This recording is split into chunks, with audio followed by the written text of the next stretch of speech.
Alright, hey guys, it's Turok. The new chapter of One Piece has came out, and rather than just merely do a review of it the way I have been, I have not read it yet, except seen the title of the chapter, and I'm gonna read it right now, kind of a reactionary video, and see what happens if we excuse me, follow up on Luffy and Kaido's fight, or if we're gonna go somewhere else. I'm a little scared because I saw the title, it reads Raizo, and so I'm not sure we're going to be following up on Luffy's fight much more. And I'll be disappointed if that's true because I believe there's supposed to be a break after this before we get any more of the of chapters. So let's find out. Okay, so first of all, we're following up on what happens to Sanji's brothers who are captured by on Whole Cake Island. Let's see. German 66 Cold-Blooded Voyage, Volume 9. A pair of intruders on Pudding's turf, Chocolate Town. Intruders. You know what? Wait 1 second. I got the display. The screen timeout on my tablet is horrible. Wait, I'm gonna make it all the way. 10 minutes. No, 10. Okay. Well, I really reflect. You know what? That's why I got my television on. Let's turn that off and see if that... Yeah, that's better. That reduces some of the stuff. So back to the chapter. What do we got here? Oh, we're back to the fight a little bit. Oh, this is so good. I gotta say, I started making a video earlier, by the way, about... I might have to record it after this, about Luffy. And I'll wait till I finish this and see.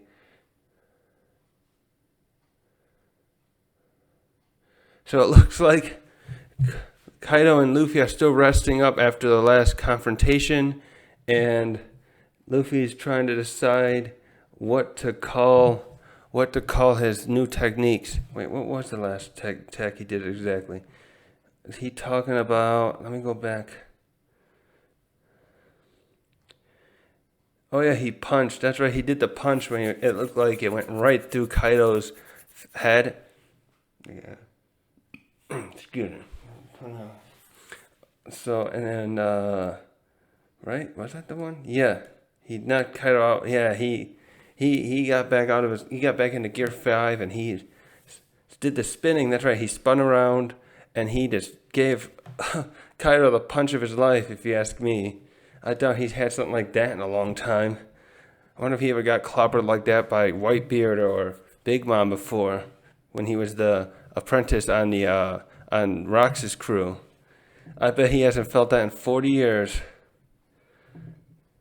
But at the same time, he's probably loving every second of it, the way he's been before. He just really wants a fight to end all fights for himself. So back to this chapter. Kaido's like, what? When Kaido's going further on with the concept, he's like, what? Who are you? What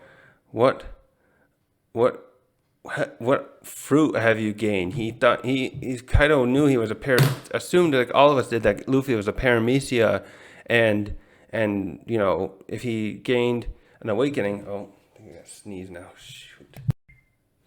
Okay, I lost some of what I did. I gotta go back now. Hold on.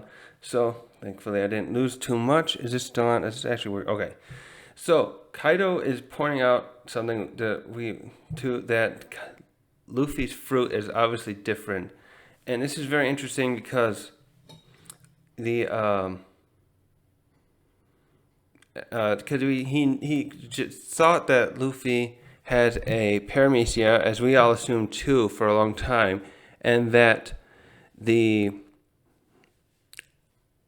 so we understood from since Doflamingo that once an awakening would happen, you'd change, but you wouldn't change in the way a zone or something else might. You'd be able to affect things around you, but Luffy's now physically transformed his body into what I've heard is a pure white form, not really the flame look that is getting done in the fan art. And by the way, this is something I need to ask. I realized I started reading One Piece later on, so I'm wondering, when did the Oda release the categories of paramecia, logia, and zones? when I started watching One Piece, it was back in 2007, and I only got up to the arc when Usopp was introduced. I watched it. That was back in like 2007, and Cartoon Network was just playing it on a weekly basis on the Saturday evenings, I think. And I don't remember exactly why I stopped watching it there. I know I was getting like the rhythm of the show was like part of it too was I had to keep waiting weekly to watch it. I really wanted to like binge it back then. I wish I would have had like all the episodes available to binge up to. I wonder how many were available. But I should sit up straighter too. Looks like I'm sitting down. Hold on. I should just stop doing that. Hopefully I'll stop doing that. So, recording. So I stopped watching it in 2007, and it wasn't until 2018 when I decided to start reading manga again that I got back into One Piece. I started by reading a bit of the My Hero Academia's Vigilante Saga or side manga, and then I gotta get back into that actually. But after that I continued by decided that was the time I wanted to get into One Piece. I knew it was still going on. I just hadn't been watching much anime at all about between 2012, 2018. Around 2012, and I finally started catching up on Dragon Ball Z too, because I'd seen bits of that when I was a kid. Knew mostly about the Buu saga, and so I finally caught up on that years later. But so in 2018, long story short, I decided to start reading One Piece. So at that point, I think the Wano arc was already going. And by the time I caught up, so I started in September 2018, read it across I read roughly 100 chapters a month. And so by May or so of next year, 2019, I caught up to chapter around 945 or 46 when Luffy was in the prison, and I was able to, I've been reading it pretty much weekly. Occasionally I've missed a couple weeks, and I just would go back and binge them when I missed them ever since. So the past 3 years now, I've been able to keep up on One Piece. So long story short, I don't know when Oda mentioned brought up because when I stopped reading One Piece, the only devil fruits I really knew about was the ones that like Luffy had, and cat's gonna come in. You gonna come in, kitty? Don't bother. And the fruits I knew about was the Buggies and Luffy's. And then so eventually I started seeing Smoker and Ace and Crocodile, who are Logias. And then we had Chopper as the first zone, and the CP arc brought in zones more. And so I just went along with it because I knew One Piece was this wacky sort of series with all these different powers. So with this chapter, I didn't really think about it until I've been reading this, how the people in the One Piece world understand these powers too. With the exception of Logias, because I know that once armament hockey became a thing right after the time skip, but very prominent thing, that I could see that they understood how Logias are rather difficult to fight if you don't have the right way to fight them. Come on, kitty. And anyways, Kaido here is noting Luffy is not a paramecia like we thought, and like he thought. Come on. And so, all right, you cannot do that.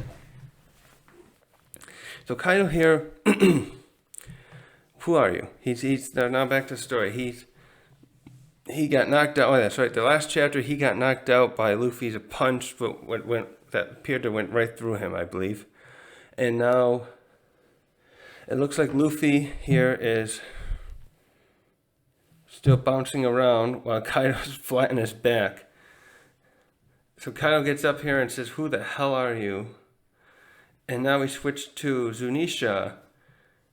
And by the way, it's great that we have Zunisha here, for the fact that we finally have a character that might help, lay out some interesting tidbits, hopefully more in the future after this, about stuff that happened in the Void Century.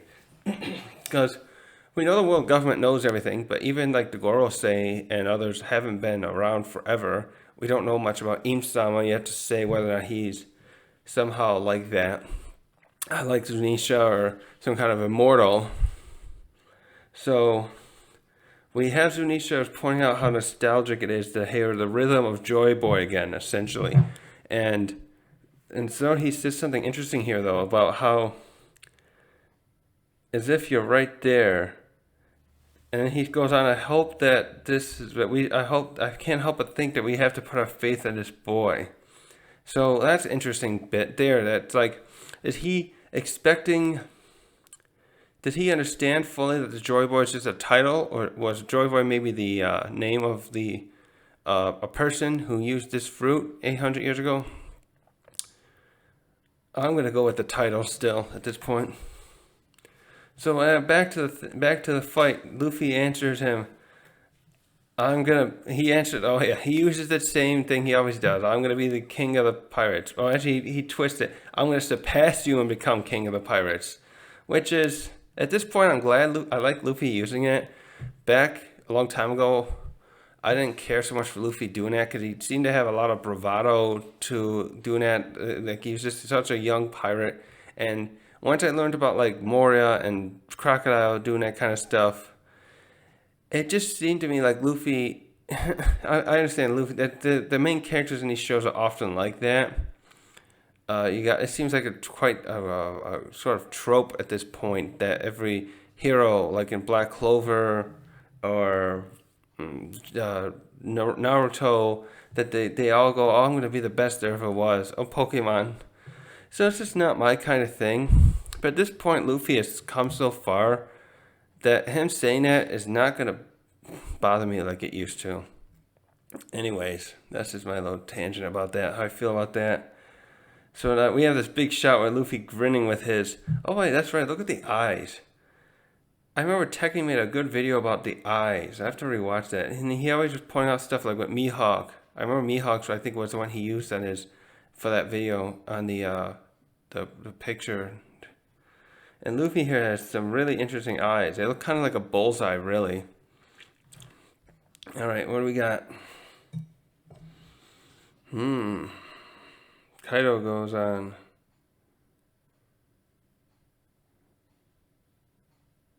Oh, so Kaido goes on, yeah, glad to see you still got that big mouth, Straw Hat. And he goes on here to explain about awakenings a little bit. So I guess, I wonder if Luffy really listened to Doflamingo talking about that. He doesn't seem the type to really listen unless it impacts him directly. So maybe at this point he would. But he explains about awakenings. Your mind and body are finally able to harness the potential of your ability. And what a ridiculous power it is. I've lost a lot in this war. My men, my castle, everything I've built here. But I suppose the same is true for you. And then Luffy, oh, this gets Luffy mad. I'm not through yet. I'm taking back everything you've stolen, no matter what. Oh shit, now Kaido though. Wait, is Kaido attacking him? Yep, so Kaido, that gets Kaido to do this attack called, is that Gundurai Meteor Shower. Oh, and he's pummeling Luffy in the face with that one. And Luffy retorts with his, what looks like his Gumu Gumu, oh, I forgot the name now. The bullet one? I gotta start learning the techniques. Oh, and he's hitting Kaido. Wow, it looks like he's pummeling right into Kaido with that. He must be using his armament with that one. So both, we know that both on the last legs. It's surprising they can both even, at this point, hit each other the way they are. And it looks like that's going to take a toll on Luffy. He starts coughing. No, wait, what's going on? Let me just read. For fumes to reach up here, the whole castle must have gone in flames. Oh, the smoke's starting to get to them now. They're going to have to hurry. That fire's going to, it's everywhere. That means thousands of men are trapped in the inferno below. They're going to roast to death. Wait, who's yelling that? Is that Kaido or...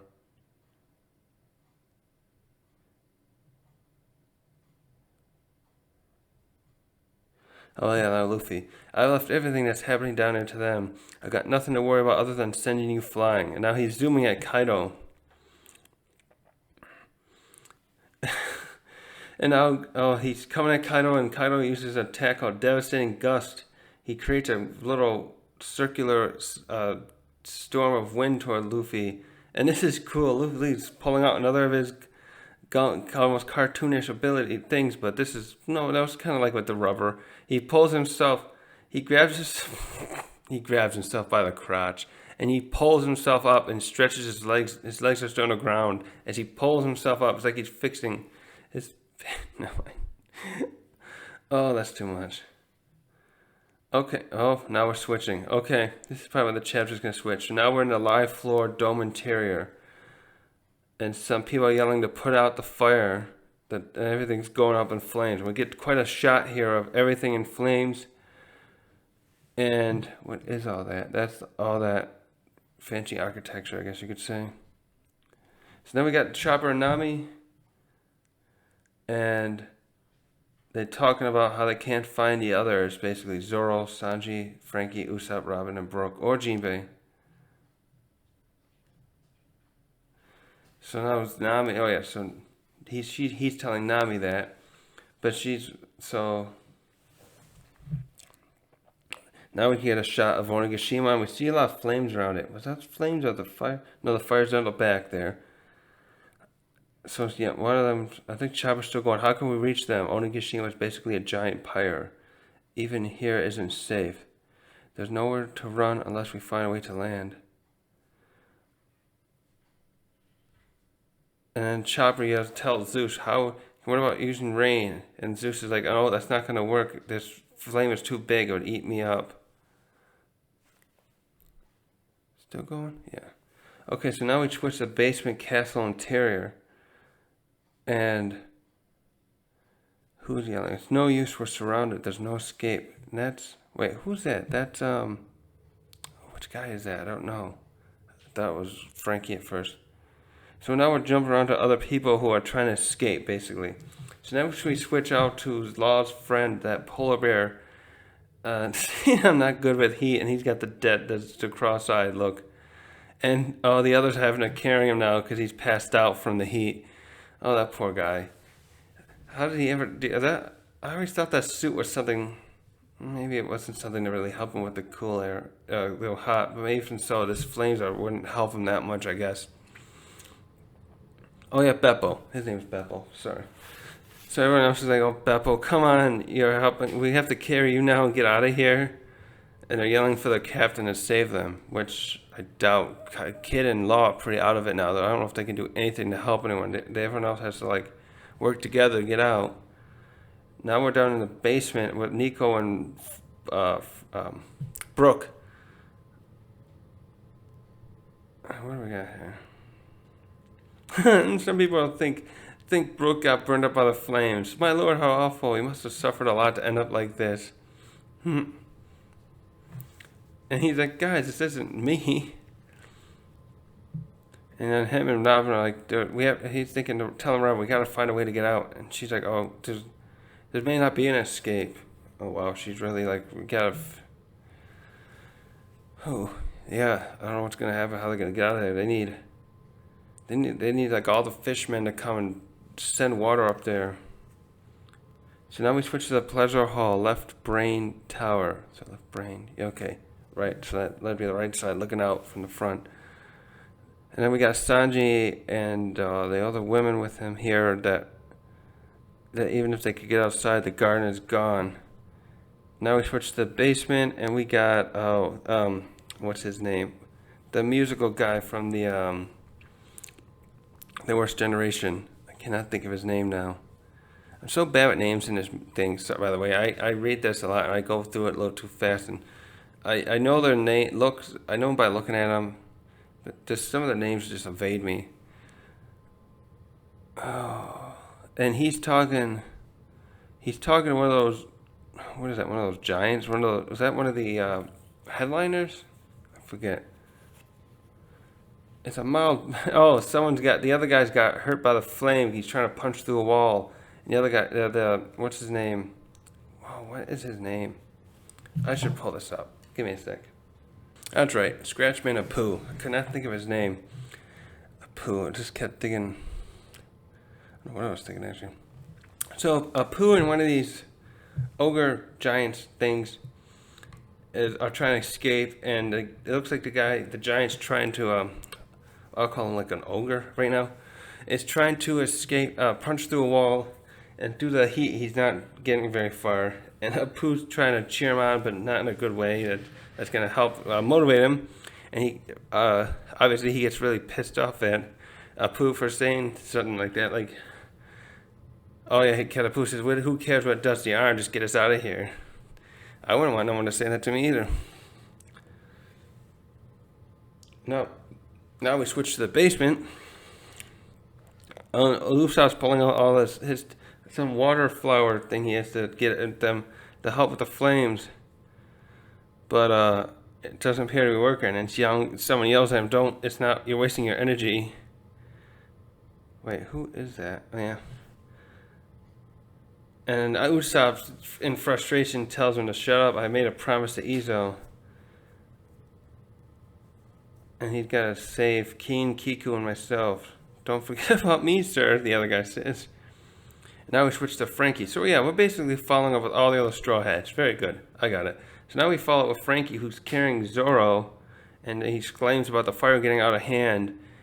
And he's running around about he's got to find Chopper. And he's got others saying, "Save us, big bro." So it looks like he's being followed along, because obviously he can help, not help, but he's what do you call it? Someone they can hoping to rely on to get out, which makes sense. So now we switch to Jinbei. And he's on the 4th floor interior castle. And someone tells him, "It's ready, Jinbei. I'm truly grateful that you agreed to put your faith in me." Jinbei's at one end of the hallway, and at the other end is, I don't know who that is. I don't know who he was with last. And Jinbei says to this guy, "Luffy decided to ally with you as a samurai. How could I possibly doubt you? Let's go." Oh, is that Raizo? I don't know. Where we switched over to Raizo. Oh yeah, it is Raizo. And then Raizo says the feeling is mutual. Ever since that day, I swore I would never be unprepared. So now we get a little flashback with Raizo. What's he doing? Let's see, bring this a little closer. And it shows him when he was there with Toki, and they were trying to find Momonosuke and Hiyori to save them. Oh yeah, this is still a flashback, isn't it? Yeah. So what do we got here? Yeah, so Oden's reminiscing how he was unable to help as much as he wanted to 20 years ago. He couldn't protect his lord, and the rest of his family almost burned, yeah. It's alright, Raizo. You'll get through this.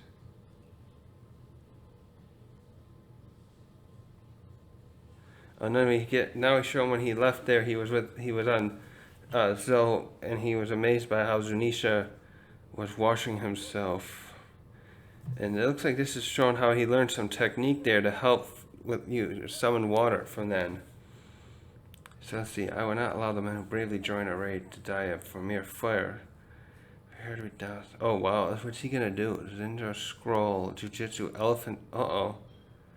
Here I was thinking about Fishman doing something to help, but of course there's not any others there that I know of other than Jack's there, but he's not on their side. And you got Jinbei, who they need to summon water from below. So what does he do? Something's coming from, is that coming from above? Water heart. So he's summoning something, and Jinbei looks like he's starting to take control of it so that they can, Fishman Jutsu, to summon or create enough water and control it in order to douse the flames. So then we switch to the 3rd floor. Well, that was cool, by the way. I should go back and look. So where were they? They were on the 4th. They're on the 4th floor. Oh yeah, they were across a corridor. So he's summoning, and he's going to redirect it. Raizo's going to redirect water to Jinbei, who's a master of Fishman Karate. The water, oh yeah, so there it is. So the water is coming across from the left of this panel to the right, and Jinbei is sending it down into the flames below them. Alright, they're on the 4th floor? Interesting. Hopefully that would save many of the people, because this is one. Alright, so we switch to the third floor, which is actually, that's right, below them. So another dead end we're done for. So we have this gorilla guy in a suit. Like hell, after all that battle, I won't lose to a lousy fire. Who started these flames? Well, who did it exactly? Was it? It was the other ninja guy. What was his name? That fucker. I don't remember. So these guys are trying to escape. Yeah, and then the water from just above what Jinbei sent down is now barreling toward them. And it's now we get a side shot of it dropping down to the other floors. So this is looks like an effective way of work. They're effective way to save people. To douse it. They're sending it across the other floor so it spreads left and right into those other floors. And then Jinbei yells, "Go flood every corner of the castle." And his rider was like, "May the water of Zoe help rescue us before we're too late." And now we're back to the first floor, and we see Killer, who he's still laughing, right? He can't help himself, and he's now saying, "Let me down," right? Oh, so someone's holding him. Right? So his comrades, his crew must be carrying him, and he's telling him, "Let me down," but they're trying to escape. But the flames are stopping their stairway. They're down. A stairway to let them get them down, and then now the water finally reaches them.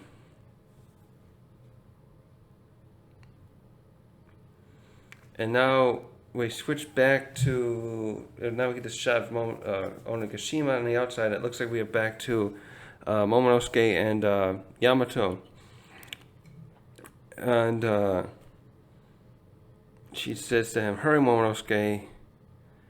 Why Kaido is still alive?" And she says he's at his limit. He won't be able to sustain his flame clouds much longer. Oh, that's right. He's the one holding him up. Shoot. Okay, yeah. So Yamato is pointing out that if Luffy beats Kaido, or even if he passes out, they're going to be falling to their death because he's the one holding them up. And now she's telling him he has to start producing his own flame clouds to keep them afloat so they don't fall to their deaths. And Momonosuke's dragon face is like in shock. Like, I'm not going to be able to do that. Well, buddy, you're going to have to if you want to save everyone.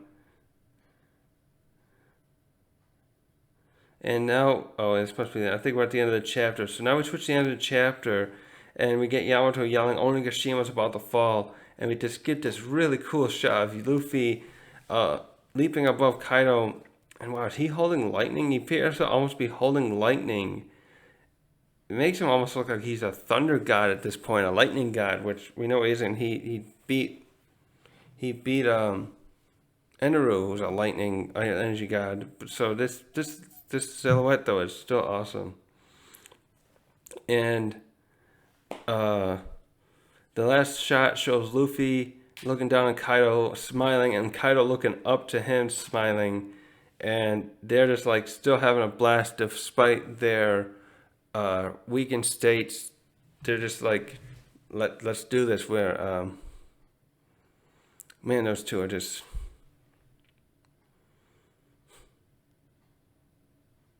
Oh, and then we get a nice color thing. Yeah, that looks like Luffy's holding lightning there, doesn't it?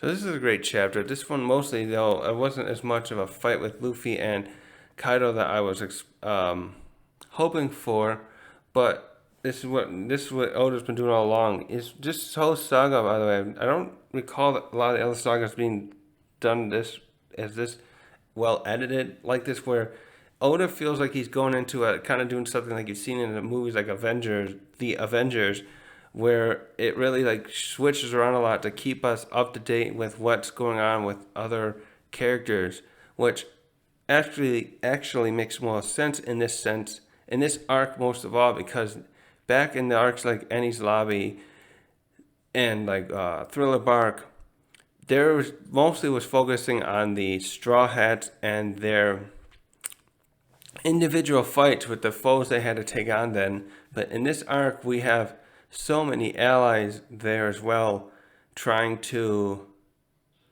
who are part of this whole fight, part of this conflict. So Oda really has to jump around more. Although I feel like some of the main fights felt a little bit shorter as a kind of result of that. But I'm not complaining because the fights themselves, like Sanji's and Zoro's, were still awesome. But so this chapter though was definitely one where just checking the thing.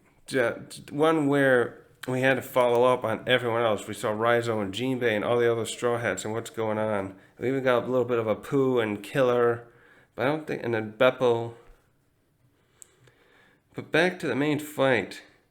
This really shows me that, Luffy is really having a lot of fun with this, but then he seems like he's actually become more serious with this fight. I was kind of worried with the last chapter, that he's kind of losing his seriousness and was being too, I guess, silly. But at that one point where his transformation first turned off, I saw that he regained his kind of sense of composure of what his goal is. So I'm glad to see him kind of become like this, where he's like knows he has to win quickly. I mean, he's still like pulling off all these wacky stuff where he's looks like he's leaping around again in the beginning, and then he does that little technique where he's leaping up. So all in all, a good chapter, a good one to leave us off at, I guess, since there's supposed to be a break. Let's see at the end. And 21, 22nd. What's that? WSW. WSJ. What date say the 5th? So it's gonna return about 2 weeks then. So like a 1 week break, it looks like, right? Because today's the 7th. Yeah. So it'll return in 2 weeks. We got a 2 week break. Plenty of time to think about what's going on here. Plenty of stuff to talk about. This is like something.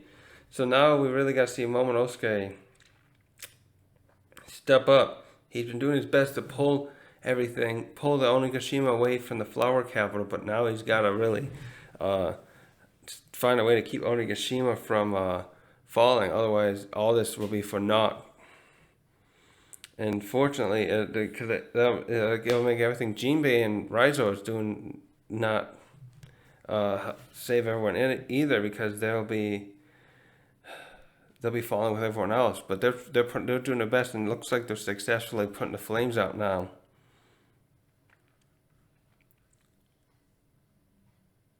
So that's about it for today. I'm gonna leave it off here and mull over this a little bit, and probably make another video at some point.